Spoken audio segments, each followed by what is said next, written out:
আল্লাহ রাসূল সাল্লাল্লাহু আলাইহি সাল্লামের কাছে জিবরিল এসে বলছেন, ওগো পয়গম্বর, যারা রমজান পাইল, রমজান পাওয়ার পরেও যারা নিজের জীবনের গুনাহ ক্ষমা করাইতে পারল না, তাদের উপর আল্লাহর লানত। আল্লাহ রসুল বলেছিলেন আমিন। আমিন শব্দের অর্থ হলো, আমরা যখন মোনাজাতের মধ্যে বলতে কি আল্লাহ আমারে ক্ষমা করো, আপনারা বলেন আমিন, আল্লাহ কবুল করো। আমিন শব্দের অর্থ কি? কবুল করো। আল্লাহ তুমি আমার রোগ থেকে শেফায়ে কামেলা আজেলা নসিব করো, আপনারা বলেন আমিন, আল্লাহ তাই করো। জিবরিল আলাইহিস সালাম যখন এসে বলেছেন, যারা রমজান পাইল, রমজান পায়াও জীবনের গুনাহ মাফ করাইতে পারল না, আল্লাহর পক্ষ থেকে তার উপর আযাব ও গজব ও লানত। আল্লাহ রসুল বলেন আমিন, কবুল হোক, কবুল হোক। কত নাফরমান এই সমাজে বসবাস করে, আছে না? আছে না? কত নাফরমান প্রকাশ্যে বিড়ি খেয়েছে, প্রকাশ্যে চা খাইছে, পান খাইছে, দরজা লাগায়ও খাইছে। আচ্ছা, তুমি যে দরজা লাগায় ভাত খাইছো, অনেক নারীও আছে রোজা রাখছে না। আমার কাছে অনেক তথ্য আসছে। গজব কি ভাই এমনি আসে? মাঠ ভরা ফসল, সবুজ শ্যামল ফসল জমিনে রাইখা, ও নাফরমান, তুমি ঘরে বসে কিভাবে রোজার মাস ভাত খাইলা দিনের বেলা, চা পান খাইলা দিনের বেলা? তোমার কলিজায় কি ভয় নাই? আল্লাহর গজব যদি আসে, তোমার সাধারণ স্বাভাবিক সম্পদের সাথে অগণিত নেককার মানুষের সম্পদও ধ্বংস হয়ে যাবে। এই গজব তো তোমার মধ্যে, এই ভয় তো তোমার মধ্যে, এই তাকওয়া তো তোমার মধ্যে থাকা দরকার ছিল।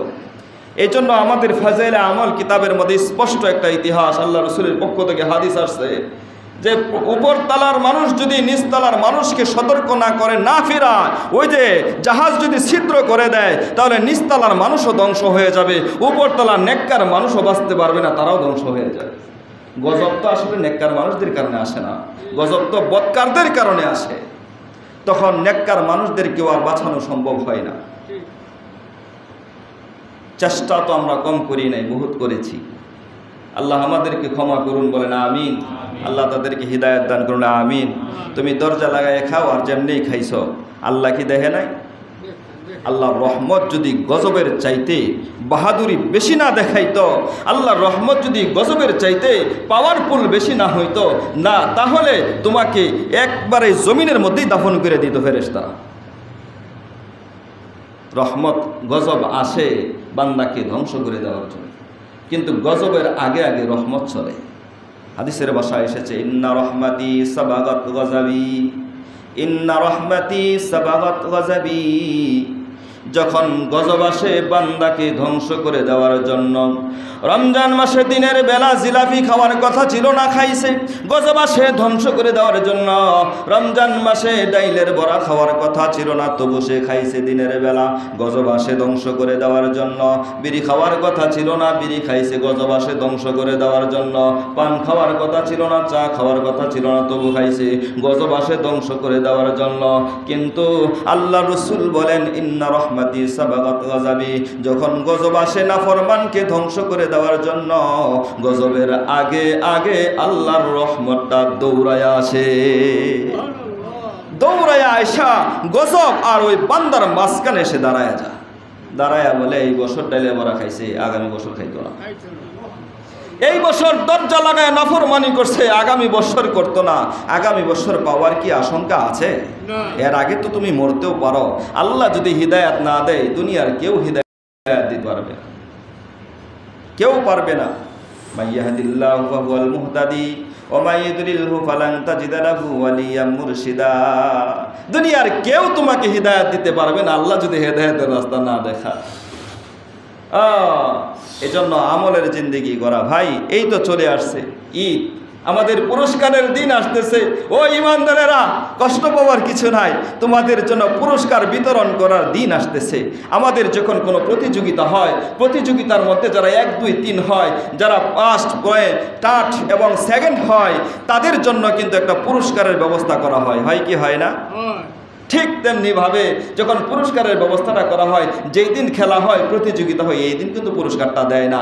আরও 2-3 দিন পরে একটু সময় নেওয়া, কি পুরস্কার দেওয়া যায় পরামর্শ করা, গণ্যমান্য ব্যক্তিদেরকে দাওয়াত দিয়ে একটা মঞ্চ তৈরি করা, তাদেরকে সম্মানজনকভাবে তাদেরকে পুরস্কার বিতরণ করা হয়। ঠিক কিনা?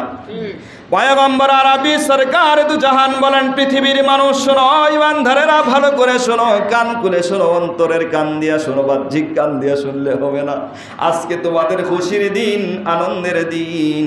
একটা মাস রোজা রাখছো, তাকওয়া অর্জন করছো, এক মাসের ভিতরে 1-1.5 ঘন্টা 2 ঘন্টা সময় তারাবির নামাজে দাঁড়ায় রইছো, 5 ওয়াক্ত নামাজ জামাতের সহিত আদায় করছো রে বান্দা। হারাম খায়া রোজা রাখো নাই, হালাল খায়া রোজাগুলো রাখছো। বান্দা সারাদিন মিথ্যা কথা বলো নাই, গীবত করো নাই, শেখায়াত করো নাই, মানুষের সাথে ঝগড়া ফাসাদ করো নাই, নিজেকে নিজে নিয়ন্ত্রণ করছো। বান্দারে, আমি আল্লাহ তোমার উপর সন্তুষ্ট হয়ে গেলাম। আমি আল্লাহ সন্তুষ্ট হয়ে তোমাকে এককভাবে গোপনে আমি পুরস্কারটা দিতে চাই না। আমি আল্লাহ রব্বুল আলামিন এই রমজান পার হওয়ার পরে এমন একটা দিন আল্লাহর পক্ষ থেকে নির্ধারণ করে দেওয়া হয়েছে। এই দিনটার নাম হলো ঈদুল ফিতর। ঈদুল ফিতরের মধ্যে গরিব ধনী বাদশা ফকির সবাই ঈদুল ফিতরের নামাজ পড়ার জন্য মাঠের দিকে দৌড়াইবে। আমি নেককারও চিনি, বদকারও চিনি। ওই মাঠের মধ্যে বদকারও হাজির হবে, নেককাররাও হাজির হবে।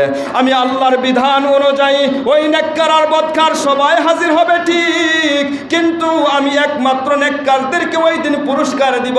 তারা পাস করছে, তারা ফেল করে নাই। রমজান মাসে রোজা রাখছে, তারাবি পড়ছে, কষ্টের পর কষ্ট সহ্য করছে। মাঠের মধ্যে হাজির হইবা বান্দা। আল্লাহর পক্ষ থেকে ঘোষণা হলো, বান্দা যদিও গুনার বোঝা নিয়ে মাঠে হাজির হইছ, মাঠ থেকে বের হয়ে আসবা বেগুনাহ মাসুম হইয়া। আল্লাহ জিন্দেগীর সমস্ত গুনাহগুলো মাফ করে দিয়া এটাই পুরস্কার ঘোষণা করেছেন। যাও মাঠের নামাজে, মাঠের মধ্যে কাতারবন্দি হইয়া 2 রাকাত ওয়াজিব নামাজ আদায় করো বান্দা। নামাজটা পড়তে দেরি হবে, আমি আল্লাহর পক্ষ থেকে তোমাকে পুরস্কার দিতে দেরি হবে না। আর আমি যে পুরস্কার দিব, এই পুরস্কার পৃথিবীর কেউ দিতে পারবে না। সেই পুরস্কারটার নাম হলো জান্নাতুল ফিরদাউসি নুজুলা।